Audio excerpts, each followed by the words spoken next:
नमस्कार दोस्तों, स्वागत है एम लक्ष्मीकांत में एक बार फिर से आपका। हम पढ़ रहे हैं अध्याय संख्या 32। तो 32 अध्याय यानी कि 32वां अध्याय पढ़ रहे हैं। राज्य मंत्रिपरिषद यानी कि स्टेट काउंसिल ऑफ मिनिस्टर्स पढ़ रहे हैं।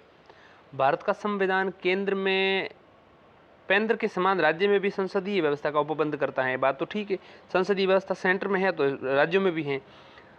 राज्य की राजनीतिक और प्रशासनिक व्यवस्था की वास्तविक कार्यकारी अधिकारी मंत्रिपरिषद का मुखिया यानी कि मुख्यमंत्री होता है। वास्तविक होता है और संवैधानिक कौन होता है? राज्यपाल होता है। राज्य में मंत्रिपरिषद का कार्य बिल्कुल केंद्रीय मंत्रिपरिषद की तरह होता है। यानी कि राज्य में जो काउंसिल होती हैं वो केंद्रीय काउंसिल जिस तरह से होती हैं उसी जैसा इसका कार्य है। संविधान में संसदीय व्यवस्था की सरकार के सिद्धांतों को विस्तार से नहीं बताया गया है, लेकिन दो अनुच्छेद 163 164 में कुछ सामान्य उपबंधों की चर्चा की गई है। अनुच्छेद 163 में राज्य मंत्रिपरिषद की स्थिति के बारे में बताया गया है, जबकि 164 में मंत्रियों के वेतन, भत्ते, शपथ, योग्यता, उत्तरदायित्व, कार्यकाल और नियुक्ति के बारे में बताया गया है। 163 में क्या बताई गई है? 163 में मंत्रिपरिषद की स्थिति के बारे में बताया गया है और 164 में उनकी वेतन, भत्तों, शपथ, योग्यता, उत्तरदायित्व और नियुक्ति के बारे में लिखा गया है। 164 और 63 हमने पिछले अध्याय में चर्चा की थी। एक बार 63 164 को संवैधानिक प्रावधानों को विस्तार से समझ लेते हैं। संवैधानिक प्रावधान अनुच्छेद 163 क्या कहता है? राज्यपाल को सहायता एवं सलाह देने के लिए मंत्रिपरिषद होगी। मंत्रिपरिषद के बारे में लिखा गया है। अब देखिए पहला बिंदु 163 के अंतर्गत जिन बातों में इस संविधान द्वारा या इसके अधीन राज्यपाल से यह अपेक्षित हैं कि वह अपने कृत्यों या उनमें से किसी को अपने विवेकानुसार करता है। मतलब ये झकी बातों वास्ते जिन बातों के लिए राज्यपाल से अपेक्षा करती है कि वो विवेकानुसार काम कर सकता है, अपने विवेक से कर सकता है, उनको छोड़ दें तो शेष बातों के लिए एक मंत्रिपरिषद होगी, एक काउंसिल ऑफ मिनिस्टर्स होगी और वो सहायता करेगी, सलाह देगी राज्यपाल को। यानी कि उन बातों को छोड़ दें जिनमें विवेकानुसार काम करता है, उन बातों को छोड़कर राज्यपाल को अपने कृत्यों का प्रयोग करने में सहायता और सलाह देने के लिए एक मंत्रिपरिषद होगी, जिसका प्रधान मुख्य जो होता है वो मुख्यमंत्री होता है। दूसरा बिंदु 163 में लिखा गया है, यदि कोई प्रश्न उठता है कि कोई विषय ऐसा है या नहीं जिसके बारे में इस संविधान द्वारा इसके अधीन राज्यपाल से अपेक्षित हैं कि विवेकानुसार कार्य करे, तो राज्यपाल का विवेक सर प्रयोग किया गया विनिश्चय अंतिम निश्चय होगा। ठीक है, विवेकानुसार के अनुसार जो करेंगे उसमें तो राज्यपाल का अंतिम हो जाएगा निश्चय। राज्यपाल द्वारा की गई किसी बात की विधि मान्यता इस आधार पर प्रश्नगत नहीं की जाएगी कि उसे अपने विवेकानुसार कार्य करना चाहिए था या नहीं। ठीक है, बाद में इस बात पर चर्चा नहीं की जा सकती। और तीसरा बिंदु जो 163 के अंतर्गत लिखा गया है वो है कि इस प्रश्न की किसी न्यायालय में जांच नहीं की जाएगी कि क्या मंत्रियों ने राज्यपाल को कोई सलाह दी और दी तो क्यों नहीं दी। ठीक, 164 क्या कहता है? देखिए मंत्रिपरिषद के बारे में, council of state council of ministers 164 क्या कहती हैं? आर्टिकल 164 कहता है मंत्रियों संबंधी अनुपबंध, मंत्रियों की नियुक्ति, मुख्यमंत्री की नियुक्ति के पश्चात, मुख्यमंत्री की नियुक्ति और मुख्यमंत्री की नियुक्ति के बाद अन्य मंत्रियों की नियुक्ति, वेतन, भत्ते, सारी चीज़ें इसमें लिखी हुई है। देखते पहला बिंदु क्या 164 का, मुख्यमंत्री की नियुक्ति राज्यपाल द्वारा की जाएगी तथा अन्य मंत्रियों की नियुक्ति राज्यपाल मुख्यमंत्री के परामर्श पर करेगा। हालांकि छत्तीसगढ़, झारखंड, मध्य प्रदेश और ओडिशा में अन्य कार्यों के अलावा राजनीतिक जनजातियों के कल्याण हेतु एक पृथक मंत्री होगा। ठीक है, यहाँ देखिए कौन कौन से स्टेट्स में एक अलग पृथक मंत्री होता है वो ध्यान दीजिएगा। छत्तीसगढ़, झारखंड, मध्य प्रदेश और ओडिशा। छत्तीसगढ़, झारखंड, मध्य प्रदेश, ओडिशा। तो मध्य प्रदेश और छत्तीसगढ़ दोनों ही एक दूसरे से जुड़े हुए हैं। ठीक, मध्य प्रदेश और छत्तीसगढ़ जुड़े हुए हैं और ओडिशा और झारखंड भी जुड़े हुए हैं, शायद ये मुझे ऐसा लग रहा है। अगर मैं गलत नहीं हूँ तो झारखंड तो ओडिशा से ये अलग हुआ होगा। तो यहाँ पर मैं गलत सोच रहा हूँ। एक्चुअल में हुआ ये कि बंगाल राज्य था पहले और बंगाल से एक बिहार राज्य बना पहले। ठीक, अब बिहार राज्य जब बना तो बिहार राज्य से 2000 में झारखंड अलग हुआ, तो ये बिहार से अलग हो रखा है। उड़ीसा उसके जस्ट नीचे है लेकिन ये उससे अलग नहीं हुआ है, ध्यान दीजिएगा इस बात पर। ठीक है, अब देखिए जिन जिन राज्यों में है, तो एक तो भाई छत्तीसगढ़ तो मध्य प्रदेश से हुआ ही है और जैसा कि मैंने बताया कि छत्तीसगढ़ मध्य प्रदेश से अलग हुआ और ये बात सही है। 2000 में 1 नवंबर 2000 को छत्तीसगढ़ अलग हुआ था। तो एक तो छत्तीसगढ़ मध्य प्रदेश हैं, एक ओडिशा और झारखंड, इस चीज़ को याद रख लीजिएगा। तो ये 4 स्टेट्स हैं जहाँ पर एक अलग जनजातियों के कल्याण के लिए एक अलग पृथक मंत्री होता है। जनजातीय मंत्री मतलब ये होता है। तो उनकी नियुक्ति जो है इनके बारे में लिखी गई है। अब देखिए 94वें संविधान संशोधन अधिनियम 2006 द्वारा बिहार राज्य को इस बाध्यता से मुक्त कर दिया गया। पहले बिहार भी था, बिहार और झारखंड अलग हुआ बिहार से, तो बिहार था लेकिन बिहार को फिर से अलग कर दिया। 94वें संविधान संशोधन 2006 के द्वारा बिहार राज्य को इस बाध्यता से मुक्त कर दिया गया। इसके अलावा 164 में क्या लिखा गया है, 164 में लिखा गया है कि राज्यों में मुख्यमंत्री समेत मंत्रियों की अधिकतम संख्या विधानसभा की कुल सदस्य संख्या के 15% से अधिक नहीं होगी, किंतु राज्यों में मुख्यमंत्री समेत मंत्रियों की न्यूनतम संख्या 12 से कम नहीं होगी। देखिए ये पक्का है कि राज्यों में मुख्यमंत्री समेत जो मंत्रियों की अधिकतम संख्या है विधानसभा की कुल सदस्य संख्या के 15% से अधिक नहीं होनी चाहिए, लेकिन 12 से कम नहीं होनी चाहिए, ये गारंटेड है। इस प्रावधान को 91st कॉन्स्टिट्यूशनल अमेंडमेंट एक्ट के द्वारा 2003 में जोड़ा गया। 12 से कम नहीं होनी चाहिए ये चीज़, और 15 से अधिक नहीं होनी चाहिए ये चीज़। 15 मतलब संख्या 15 नहीं, 15%, और 12 मतलब 12% नहीं, 12 संख्या। 15% से अधिक नहीं होनी चाहिए संख्या में, 12 से कम नहीं होनी चाहिए। ये 91st यानी 91वें संविधान संशोधन विधेयक 2003 के द्वारा जोड़ी गई। इसके अलावा 164 में लिखा गया है कि राज्य विधानमंडल के किसी भी सदन का सदस्य यदि दल बदल के आधार पर सदस्यता को निर्हर करार देता है या दिया जाता है राज्य विधान किसी भी सदन के सदस्य को, तो ऐसा सदस्य मंत्री होने पर मंत्री की पद से भी निर्हर होगा। मतलब अगर वो सदन का सदस्य ही नहीं है, अगर राज्य विधानमंडल के किसी भी सदन का सदस्य जो है दल बदल के आधार पर सदस्यता से निर्हर करार दिया जाता है, निरर्ह, तो वो मंत्री के पद से भी निरर्ह होगा। इस उपबंध को 91st कॉन्स्टिट्यूशनल अमेंडमेंट 2003 के द्वारा जोड़ा गया। तो 2003 में क्या क्या जोड़ा गया, एक तो 15% से अधिक नहीं हो सकती सदस्य संख्या विधानसभा के कुल सदस्य संख्याओं की, और 12 से कम नहीं होनी चाहिए संख्या में। तो फिर ये 91st 2003 के द्वारा, और इसके साथ साथ मंत्री भी वो नहीं होगा अगर वो सदन का सदस्य नहीं है, तो अगर है तो भी उसे त्यागपत्र देना होगा। इसके अलावा 164 में लिखा गया मंत्री राज्यपाल के प्रसाद पर्यंत पद धारण करेंगे। 164 में लिखा गया है 5वां बिंदु की मंत्रिपरिषद सामूहिक रूप से राज्य विधानसभा के प्रति उत्तरदायी होगी। इसके अलावा 164 में लिखा गया राज्यपाल मंत्रियों को पद एवं गोपनीयता की शपथ दिलाएंगे। 164 में लिखा गया एक मंत्री जो विधानसभा के किसी सदन का सदस्य नहीं है उसे 6 माह के भीतर अनिवार्य रूप से किसी सदन का सदस्य बनना होगा। इसके अलावा 164 में लिखा गया है कि मंत्रियों के वेतन एवं भत्ते राज्य विधानमंडल द्वारा निर्धारित किए जाएंगे। तो राज्य विधानमंडल के पास ये शक्ति है कि वो वेतन भत्ते तय कर सके। 166 अनुच्छेद जो है वो हम पढ़ते हैं मंत्रिपरिषद के बारे में।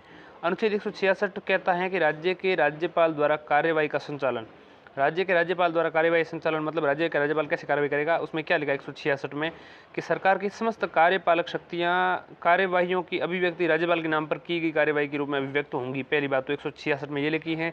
166 में दूसरा बिंदु है कि राज्यपाल के नाम से तैयार एवं कार्यान्वित आदेशों एवं अन्य दस्तावेजों का इस प्रकार प्रभावीकरण किया जाएगा कि राज्यपाल द्वारा बनाए गए नियमों में निर्दिष्ट हो।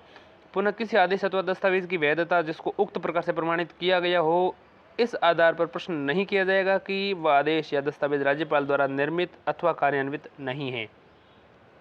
इसके अलावा 166 कहता है कि राज्यपाल द्वारा राज्य सरकार की कार्यवाही को सुगमता लाने और मंत्रियों के बीच में आवंटन के लिए नियम बनाएंगे। राज्यपाल जो है राज्य सरकार की कार्यवाही में सुगमता लाने और मंत्रियों के बीच में आवंटन के लिए नियम बनाए जाएंगे। 166 में ये जानकारी है। 167 क्या कहते हैं, मुख्यमंत्री के कर्तव्य बताते हैं 167 में। तो अनुच्छेद 167 में मुख्यमंत्री के कौन कौन से कर्तव्य बताए गए हैं, ध्यान दीजिएगा। पहला, प्रत्येक राज्य के मुख्यमंत्री का एक कर्तव्य होगा कि वह मंत्रिपरिषद द्वारा राज्य के प्रशासन से संबंधित मामलों में मंत्रिपरिषद द्वारा राज्य के प्रशासन संबंधित मामलों में प्रत्येक 167 में क्या लिखा गया, मैं फिर से पढ़ता हूँ, देखिएगा। प्रत्येक मुख्यमंत्री का कर्तव्य होगा कि वह मंत्रिपरिषद द्वारा राज्य के प्रशासन से संबंधित मामलों में मंत्रिपरिषद द्वारा राज्य के प्रशासन से संबंधित मामलों में लिए गए निर्णय, यानी मंत्रिपरिषद जो निर्णय लेंगी राज्य के प्रशासन से संबंधित मामलों में तथा विधायन के प्रस्तावों के बारे में राज्यपाल को सूचित करेगा। ये मुख्यमंत्री का कर्तव्य है, क्योंकि मंत्रिपरिषद का ऐसा मुख्यमंत्री भी होता है। तो मुख्यमंत्री का कर्तव्य है कि मंत्रिपरिषद यानी कि मुख्यमंत्री समेत जो मंत्री हैं वो जो भी निर्णय लेंगे प्रशासन से संबंधित विधायन के प्रस्तावनों से संबंधित वो राज्यपाल को बताया जाए। 167 में दूसरा बिंदु है कि राज्यपाल द्वारा राज्य के प्रशासन से संबंधित मामलों अथवा विधायन प्रस्तावनों के बारे में मांगे जाने पर सूचना प्रदान करें। 167 में लिखा गया है कि यदि राज्यपाल चाहे तो मंत्रिपरिषद के समक्ष किसी ऐसे मामले को विचारार्थ रखे जिस पर निर्णय किसी मंत्री द्वारा लिया जाना है लेकिन जिस पर मंत्रिपरिषद ने विचार नहीं किया है, वो विषय राज्यपाल चाहे तो मंत्रिपरिषद के समक्ष रख सकते हैं विचारार्थ। 167 के बाद हम 10 आगे बढ़ जाते हैं। 177 अनुच्छेद 177 क्या कहता है, ध्यान दीजिएगा। अनुच्छेद 177 सदनों के संबंध में मंत्रियों के अधिकार बताते हैं।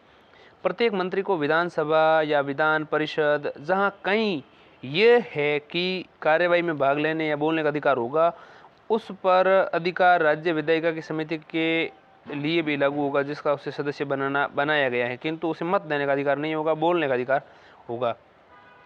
अब देखिए, मंत्रियों द्वारा दिए गए परामर्श की प्रकृति। मंत्री जो परामर्श देंगे उसकी प्रकृति क्या है। अनुच्छेद 163 के अनुसार जिन बातों में इस संविधान द्वारा अधीन राज्यपाल से अपेक्षित कि वो कृतियों या उनमें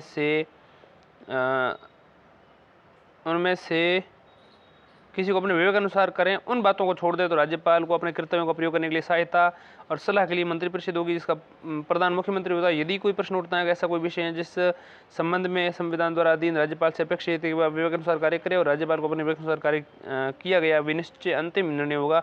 राज्यपाल द्वारा की गई किसी बात का विधि मान्यता इस आधार पर प्रश्नगत नहीं की जाएगी कि उसने अपने विवेक अनुसार कार्य करना चाहिए था या नहीं। इस प्रश्न की किसी न्यायालय में जांच नहीं की जाएगी कि क्या मंत्रियों ने राज्यपाल को कोई सलाह दी और दी तो क्या दी।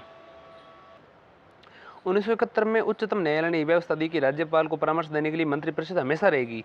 यदि राज्य विधानमंडल विघटित हो गया हो या मंत्रिपरिषद ने त्यागपत्र दे दिया हो, अतः वर्तमान नए अनुवर्ती मंत्रालय के आने तक कार्यरत रहता है मंत्रिपरिषद। ठीक है। 1974 में दोबारा सुप्रीम कोर्ट ने यह स्पष्ट किया कि राज्यपाल के निर्णय या कार्य क्षेत्र या तो अनुदान सलाह के आदि के लिए मंत्रिपरिषद के कार्य एवं शक्तियों के आधार पर होगा। वह बिना मंत्रिपरिषद की सलाह के व्यक्तिगत रूप से कुछ नहीं करेगा या मंत्रिपरिषद की सलाह या अनुदान के विरुद्ध नहीं जाएगा। यानी संविधान में इस बात की मंशा जाहिर की गई कि राज्यपाल की संस्तुति अपनी व्यक्तिगत नहीं है वरन मंत्री परिषद की संतुष्टि होनी आवश्यक है।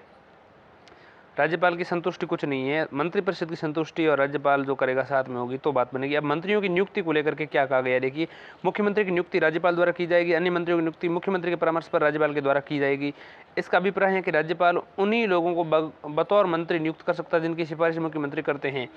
छत्तीसगढ़, झारखंड, मध्य प्रदेश और ओडिशा में एक आदिवासी मंत्री भी होना चाहिए। अब जैसा कि मैंने बताया, छत्तीसगढ़ जो है वो मध्य प्रदेश से अलग हुआ और झारखंड और ओडिशा जो है यहाँ पर हैं। तो वे इसके अलावा अनुसूचित जाति या पिछड़े वर्गों के कल्याण एवं दूसरे कार्यों का प्रभारी हो सकता है।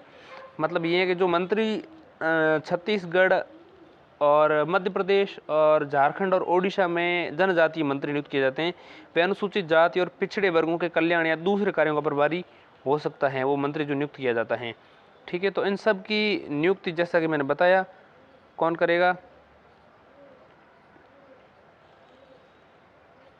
अब ध्यान दीजिएगा कि इनमें ये हो सकता है, प्रारंभ में ये उपबंध बिहार एवं मध्य प्रदेश उड़ीसा के लिए था, बिहार के लिए भी था, मध्य प्रदेश के लिए भी, उड़ीसा के लिए था।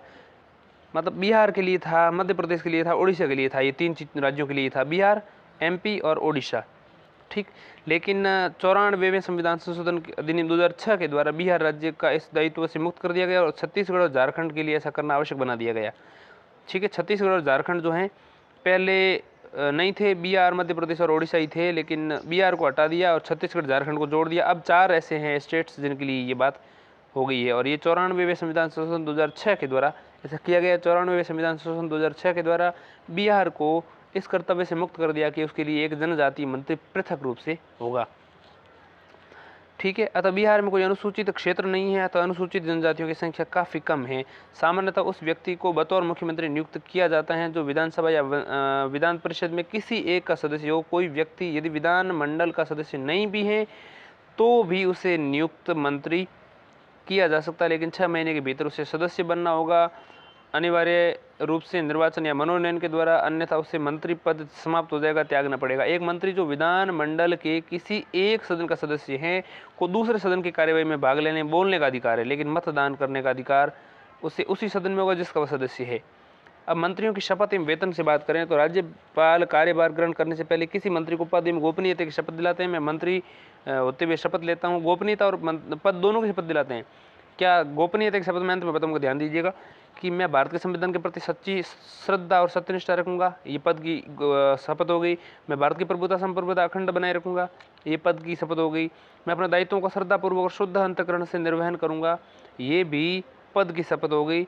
और लास्ट वाला बिंदु जो है वो ध्यान दीजिएगा, मैं भय या पक्षपात, अनुराग या द्वेष के बिना सभी प्रकार के लोगों के प्रति संविधान और विधि के अनुसार न्याय करूंगा, ये भी पद से संबंधित शपथ हो गई। गोपनीयता के संबंध में मंत्री विश्वास दिलाता है कि जो विषय राज्य के मंत्री के रूप में विचार में आएगा अथवा मुझे ज्ञात हैं, उसे किसी व्यक्ति या व्यक्तियों को तब के सिवाय जबकि मंत्री के रूप में अपने कर्तव्यों के सम्यक निर्वहन के लिए ऐसा करना अपेक्षित हो, प्रत्यक्ष या अप्रत्यक्ष रूप से संसूचित या प्रकट नहीं करूंगा, अपनी गोपनीयता बनाए रखूंगा पद की।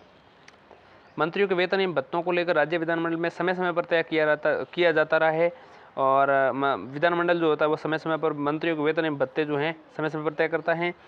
और एक मंत्री राज्य विधानमंडल के सदस्य को मिलने वाले वेतन के बराबर ही वेतन एवं भत्ता ग्रहण कर सकता है, यानी कि एक मंत्री भी विधानमंडल के सदस्य के द्वारा ही जो वेतन मिले उतना वेतन करेगा, इसके अतिरिक्त वह व्यय भत्ता उसको मिल सकता है। पद के अनुरूप निःशुल्क निवास और यात्रा और चिकित्सा भत्ता आदि शामिल होता है। अब मंत्रियों के उत्तरदायित्व क्या होते हैं, कौन कौन से जो मंत्री परिषद बनेंगे, जो सलाह के लिए मुख्यमंत्री भी एक मंत्री परिषद का हिस्सा है, उनके दायित्व क्या हैं। पहला है सामूहिक दायित्व। सामूहिक दायित्व किसके प्रति, विधान मंडल के प्रति। देखिए सामूहिक दायित्व में संसदीय व्यवस्था में सामूहिक उत्तरदायित्व सरकार का सैद्धांतिक आधार है। अनुच्छेद 164 स्पष्ट करता है कि राज्य विधानसभा के प्रति मंत्रिपरिषद का सामूहिक उत्तरदायित्व होगा। इसका तात्पर्य ये है कि वह अपने सभी क्रियाकलापों कृतियों के लिए विधानसभा के प्रति उनका संयुक्त उत्तरदायित्व होगा। वे एक टीम की तरह कार्य करेंगे। यदि विधानसभा मंत्रिपरिषद के खिलाफ कोई अविश्वास प्रस्ताव पास कर देती हैं तो सभी मंत्रियों सहित विधान परिषद से आए मंत्रियों को भी सभी मंत्रियों सहित विधान परिषद से आए मंत्रियों को भी त्याग पत्र देने पड़ेंगे। विधानमंडल जो है, विधानमंडल अगर तय कर दे कोई प्रस्ताव उनके खिलाफ तो फिर उनको त्याग पत्र देना ही होगा। समझ रहे हैं आप इस बात को। और अगर विधान परिषद से भी कोई सदस्य आया है, द्वितीय सदन जो होता है उससे भी आया, तो उसे भी त्याग पत्र देना पड़ेगा। इसका एक विकल्प ये भी है कि मंत्रिपरिषद राज्यपाल को विधानसभा विघटित करने अथवा नए चुनाव कराने की घोषणा की सलाह दे सकती हैं। तो इसका एक विकल्प ये भी है, देखिए मंत्रिपरिषद जो होती है ना, काउंसिल, वो राज्यपाल को विधानसभा विघटित करने और नए चुनाव कराने की घोषणा की सलाह दे सकती है। राज्यपाल उस मंत्रिपरिषद के पक्ष में कुछ नहीं कर सकता जिसने विश्वास खो दिया है। सामूहिक उत्तरदायित्व के सिद्धांत का अभिप्राय यह है कि कैबिनेट के फैसले के प्रति सभी मंत्री प्रतिबद्ध हैं, चाहे वे कैबिनेट बैठक से अलग हों। यह प्रत्येक मंत्री का कर्तव्य है कि वह विधानमंडल के अंदर या बाहर कैबिनेट के निर्णय का समर्थन करे। यदि कोई मंत्री कैबिनेट के अंदर फैसले से असहमत है तो इसके बचाव के लिए तैयार नहीं है तो उसे त्याग पत्र दे देना चाहिए। पूर्व में कैबिनेट के फैसले पर मतभेद के कारणों से मंत्री पद का त्याग पत्र दे। सामूहिक उत्तरदायित्व के सिद्धांत का अभिप्राय ये भी है कि कैबिनेट के फैसले के प्रति सभी मंत्री प्रतिबद्ध हैं, चाहे वे कैबिनेट से बैठक से अलग हो। यह प्रत्येक मंत्री का कर्तव्य है कि विधानमंडल के अंदर या बाहर कैबिनेट के निर्णय का समर्थन करे। यदि कोई मंत्री कैबिनेट के फैसले से असहमत हैं और इसके बचाव के लिए तैयार नहीं है तो उसे त्याग पत्र दे देना चाहिए। पूर्व में कैबिनेट के फैसले पर मतभेद के कारण कई मंत्री त्याग पत्र दे चुके हैं।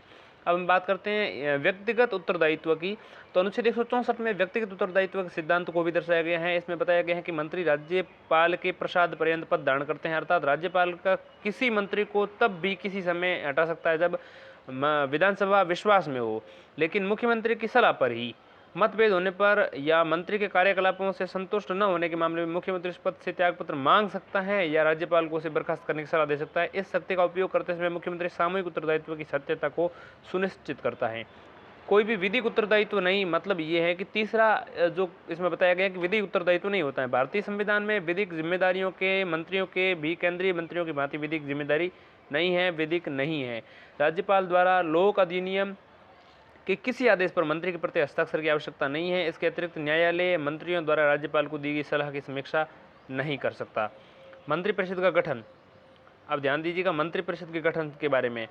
संविधान में राज्य मंत्रिपरिषद के आकार एवं मंत्री पद को अलग से विवेचित नहीं किया गया है। मुख्यमंत्री समय और परिस्थिति के हिसाब से इसका निर्धारण करता है। केंद्र की तरह ही राज्य मंत्रिपरिषद के 3 वर्ग कैबिनेट मंत्री और राज्य मंत्री और उप मंत्री होते हैं। कैबिनेट मंत्री, राज्य मंत्री और उप मंत्री। उनके पद, विशेष भत्ते, राजनीतिक महत्ता के हिसाब से उनमें विभेद होता है। उन मंत्रियों के ऊपर मुख्यमंत्री राज्य में सर्वोच्च शासकीय प्राधिकारी होता है। कैबिनेट मंत्रियों के लिए राज्य सरकार के महत्वपूर्ण विभाग जैसे गृह विभाग, शिक्षा विभाग, वित्त विभाग, कृषि विभाग आदि होते हैं। वे सभी कैबिनेट के सदस्य होते हैं। इसकी बैठक में भाग लेकर नीति निर्धारण में महत्वपूर्ण भूमिका अदा करते हैं विभागों की। इस प्रकार उनकी जिम्मेदारी राज्य सरकार के संपूर्ण मामलों में होती है। राज्य मंत्रियों को या तो स्वतंत्र प्रभार दिया जा सकता है या उन्हें कैबिनेट के साथ में संबद्ध किया जा सकता है। दूसरे प्रकार जो है वो राज्य मंत्री होते हैं। यद्यपि राज्य मंत्री कैबिनेट के सदस्य नहीं होते हैं और न ही कैबिनेट की बैठक में भाग लेते हैं जब तक उन्हें विशेष तौर पर विभाग से संबंधित किसी मामले कैबिनेट द्वारा बुलाया न जाए। पद के हिसाब से उप मंत्री इसके बाद होते हैं। तीसरे नंबर के उप मंत्री हैं, उन्हें स्वतंत्र प्रभार नहीं दिया जाता है। उन्हें कैबिनेट मंत्रियों के साथ प्रशासनिक, राजनीतिक और संसदीय कर्तव्यों में सहयोग के लिए संबद्ध किया जाता है। वे कैबिनेट के सदस्य नहीं होते हैं, कैबिनेट की बैठक में भाग नहीं लेते हैं। कैबिनेट अलग है और मंत्रिमंडल अलग है, मंत्रिपरिषद अलग है। मंत्रिमंडल, अब देखिए कई बार मंत्री परिषद में मुख्यमंत्री को भी शामिल किया जा सकता है। उप मंत्रियों की नियुक्ति सामान्यतः या स्थानीय राजनीतिक कारणों से की जाती है। अब हम समझते हैं कैबिनेट को। मंत्रिपरिषद का एक छोटा सा मुख्य भाग कैबिनेट या मंत्रिमंडल होता है। ठीक, मंत्रिपरिषद जो होती है उस मंत्रिपरिषद का एक छोटा सा भाग होता है मंत्रिमंडल। इसमें केवल कैबिनेट मंत्री होते हैं। कैबिनेट जिसे हम कहते हैं उसमें केवल कैबिनेट मंत्री होते हैं। राज्य सरकार में यही वास्तविक कार्यकारिणी का केंद्र होता है। इस कैबिनेट को हम मंत्रिमंडल कहते हैं जो मंत्रिपरिषद का एक विशिष्ट भाग है। मंत्रिमंडल के पास ज़्यादा शक्तियां हैं मंत्रिपरिषद की बजाय। मंत्रिपरिषद में तो सारे मंत्री आते हैं, चाहे वो कैबिनेट मंत्री हो, चाहे वो राज्य मंत्री हो, चाहे उप मंत्री हो। लेकिन कैबिनेट जो जिसको मंत्रिमंडल कहते हैं उसके पास विशिष्ट शक्तियां हैं और राज्य सरकार में वास्तविक कार्यकारिणी का केंद्र जो है वो मंत्रिमंडल ही होता है। इसकी निम्नलिखित भूमिका होती है। अब मंत्रिमंडल की क्या भूमिका होती है ध्यान दीजिएगा। उसकी भूमिका है कि वह राज्य की राजनीतिक प्रशासनिक व्यवस्था में सर्वोच्च नीति निर्धारक कार्यकारिणी है। ये राज्य सरकार के मुख्य नीति निर्धारक अंग है। ये राज्य सरकार के मुख्य कार्यकारी अधिकारी की तरह है। ये राज्य सरकार की प्रशासनिक व्यवस्था में मुख्य समन्वयक नहीं होती है राज्य सरकार की प्रशासनिक व्यवस्था में मुख्य समन्वयक होती है कैबिनेट। इसके अलावा राज्य सरकार की सलाहकार होती है कैबिनेट। इसके अलावा मुख्य आपात प्रबंधक होती हैं और इस आपात स्थितियों में वो संभालती हैं। इसके अलावा सभी प्रमुख वैधानिक और वित्तीय मामलों को देखता है। इसके अलावा उच्च नियुक्तियां करता है, जैसे संवैधानिक प्राधिकारी, वरिष्ठ प्रशासनिक सचिवों की ये नियुक्तियां जो है कैबिनेट ही करती हैं। अब हम समझते हैं कैबिनेट समितियां। कैबिनेट विभिन्न प्रकार की समितियों के जरिए कार्य करती हैं जिन्हें कैबिनेट समितियां कहा जाती है। दो प्रकार की होती हैं, स्थायी समितियां और अल्पकालिक समितियां। पहली स्थायी समिति जिससे जैसी होती है, दूसरी प्रकृति की जो होती है वो होती है, दूसरी की प्रकृति अस्थायी होती है, पहली स्थायी होती है। स्थायी समिति की स्थायी प्रकृति परिस्थितियों और आवश्यकता अनुसार मुख्यमंत्री गठित करता है और इनकी संख्या, संरचना आदि समय समय पर अलग अलग होती हैं। ये केवल मुद्दों का समाधान ही नहीं करती वरन कैबिनेट के सामने सुझाव भी रखती है और निर्णय भी लेती है। हालांकि कैबिनेट उनके फैसलों की समीक्षा कर सकता है। 163 में मंत्रिपरिषद द्वारा राज्यपाल को सहायता में सलाह देना लिखा गया। 164 में मंत्रियों से संबंधित अन्य प्रावधान जिसमें उनकी नियुक्ति से लेकर वेतन भत्ते सारी चीजें इसमें शामिल है। 167 में लिखा गया है। 166 में लिखा राज्य सरकार द्वारा कार्यवाही संचालन। 167 में जो है सूचना देना अनिवार्य है राज्यपाल को मुख्यमंत्री द्वारा। 177 में सदनों का सम्मान करते हुए मंत्रियों के अधिकार जो हैं दिए गए हैं। तो मंत्रियों के अधिकार 177 में दिए गए हैं। इसके पश्चात हम राज्य विधानमंडल यानी स्टेट लेजिस्लेचर जो है समझेंगे, लेकिन अभी नहीं, आने वाले वीडियो में।